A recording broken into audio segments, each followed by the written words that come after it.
Hello, and welcome back to Coin Lady channel. As you are all probably aware, we recently received some excellent news. The SEC has requested an interlocutory appeal after Judge Torres rejected an expedited appeal in the matter of the SEC versus Xrp case. Amazing in every way. And she made the most of the chance to put them down while developing her ideas and securing the future of Xrp, which contributed to Xrp's long-term viability. Additionally, she completely dismantled the story that Ripple had just thrown at you. This story, which you had heard from people like Bitcoin Maxi, was complete and total nonsense. For almost 6 years now, I've been swatting that away with my fist. But now the judge has done it for us. And it's just fun to see.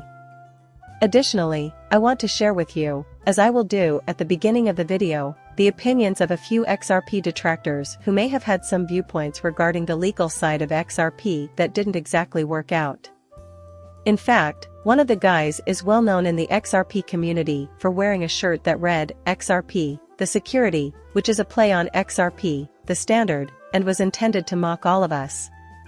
For him, that didn't turn out so well. I have a photo of him wearing an Xrp shirt, which is not a security shirt, as a result of his chance encounter with a Ripple employee. I kid you not, this encounter looks too amazing to be true. But I laughed at it. I said out loud a lot of math. I'll thus tell you about it. Additionally, other items are also being fried with bacon. Oh, I have to briefly discuss this as well. The trial started yesterday. And I'll just mention this and give you some of the highlights of the video at the beginning. It will appear towards the end of the video. However, Sam Shankland was released. If convicted, which to me appears inevitable on the low end, it seems like he would likely receive at least 30 years in prison, but very possibly much more. Now, nothing is assured. However, I'd like to explain what was said as well as my motivation for doing so. But before we continue, I want to be clear that I have no experience in either the legal or financial fields. You must not buy or sell anything based on what I say because I am not providing legal or financial advice. I'm simply a hobbyist who likes to create YouTube videos about cryptocurrency-related subjects all up in this bitch, just for fun. Damage. You can simply leave if you don't like it when. If you can, please glance at your screen as Matt Hamilton posts the following. However, don't do it if you're driving. Keep your hands on the wheel at 10 into the motorist if you're driving. Yes, if you were to smash into a tree or a body of water, you wouldn't want to wrap your car around the tree since that would ruin your day.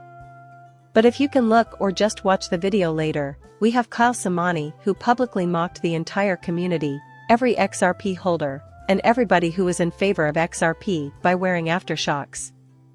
It happened after the SEC started assaulting Ripple, which led to attacks on all Xrp holders and the loss of life.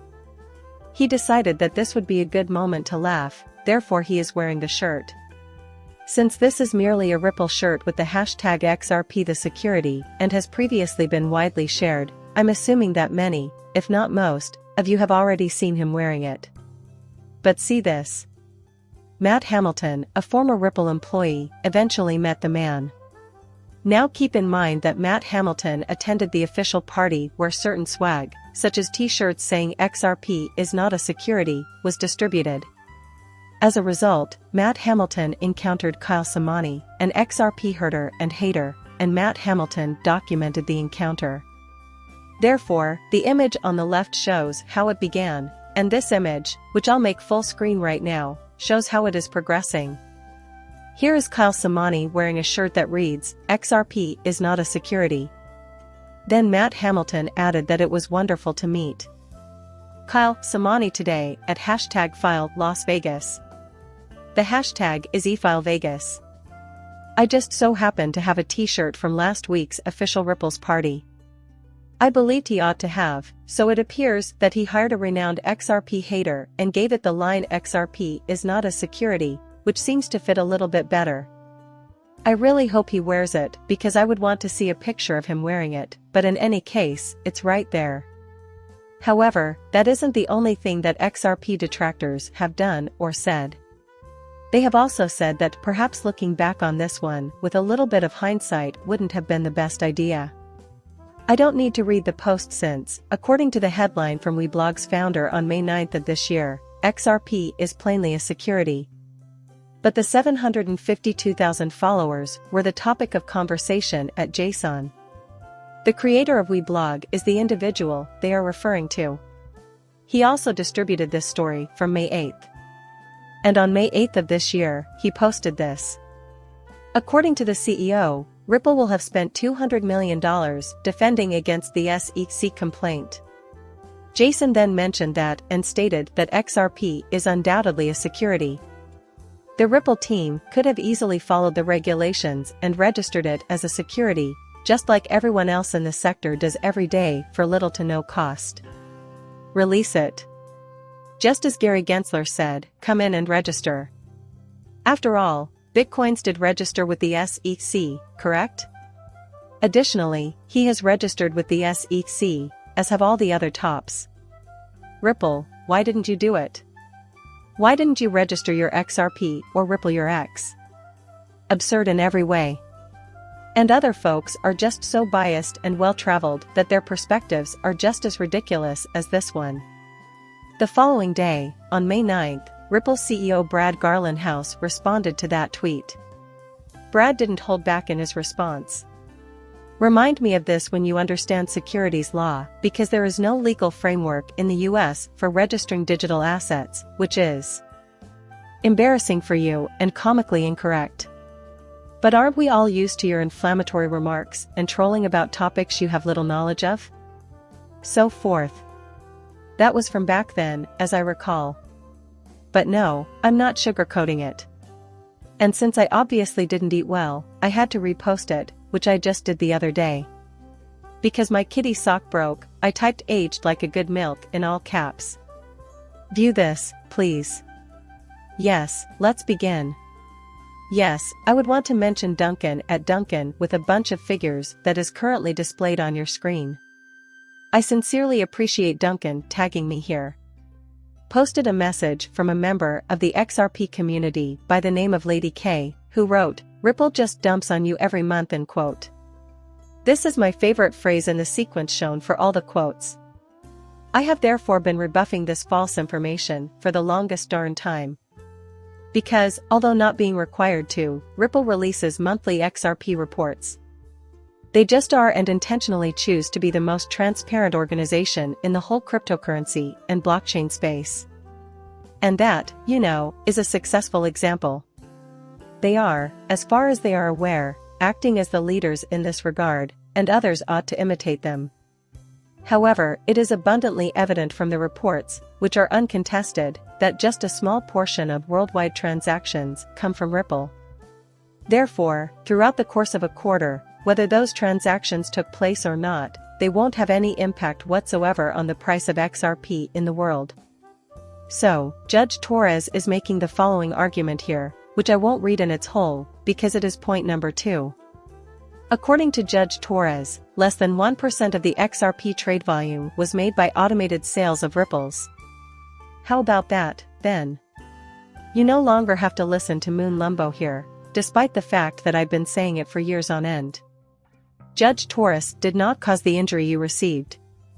As far as I'm concerned, it's just amazing to see how this hindsight stuff is a blast. Let's now talk about that son of a bitch who loves cucumbers and is a D-bag. Sam Frauds. Fraud by Venkman. Here is the Bloomberg headline from the Swindle Venkman hoax. I'll read it correctly. Opening remarks in the Bateman fraud trial scam. I did, after all, promise to read it correctly. The main points from Sam Banklink's opening statements are listed here.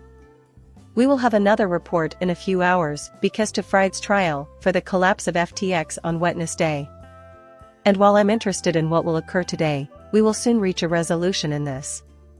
Within the next 4 to 6 weeks, this case is anticipated to be over. Therefore, it should proceed considerably more quickly than what we saw, for instance, in the SEC's Ripple case. However, these are the bullet points. Accusations that Bankman-Fried intentionally committed fraud and misled consumers about the security of their assets, stealing billions from thousands of victims, were extensively emphasized by the prosecution. They contend that Bankman-Fried used money to support an opulent lifestyle that included hanging out with celebrities and making big luxury real estate investments. He possessed wealth, power, and influence.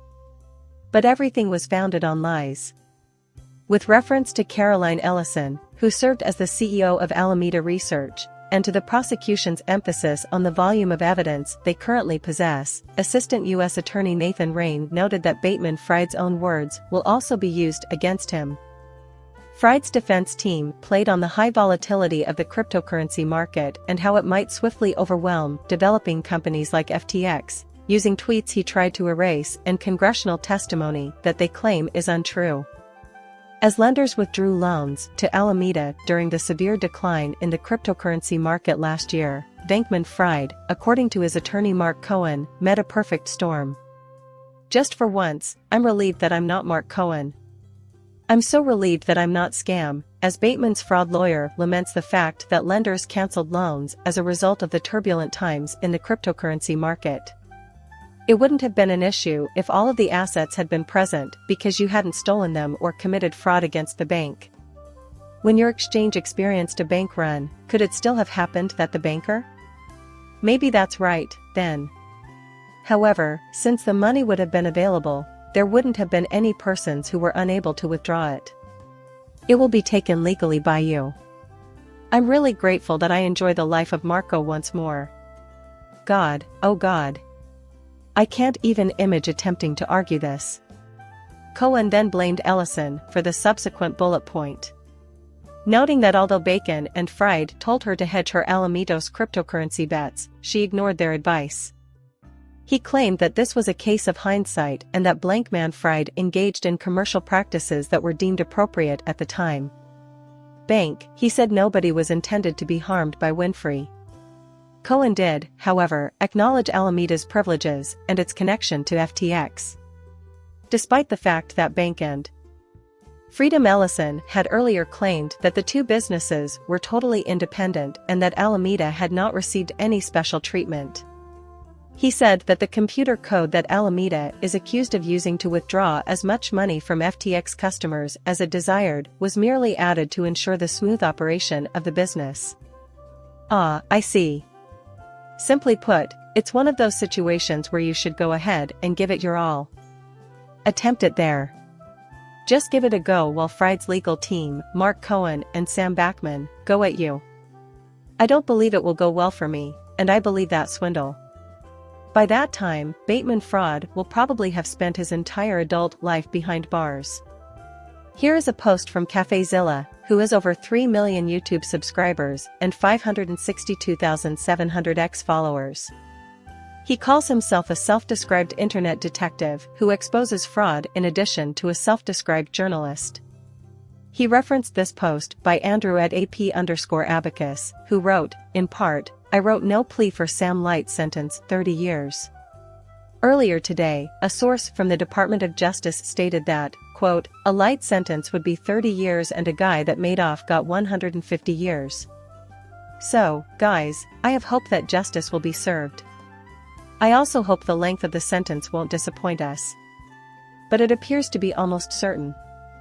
Yes, he will receive a punishment and be declared guilty. I believe it is very likely that this will occur. I believe that justice will likely be served. And should be several decades or more. But hopefully it will be much higher.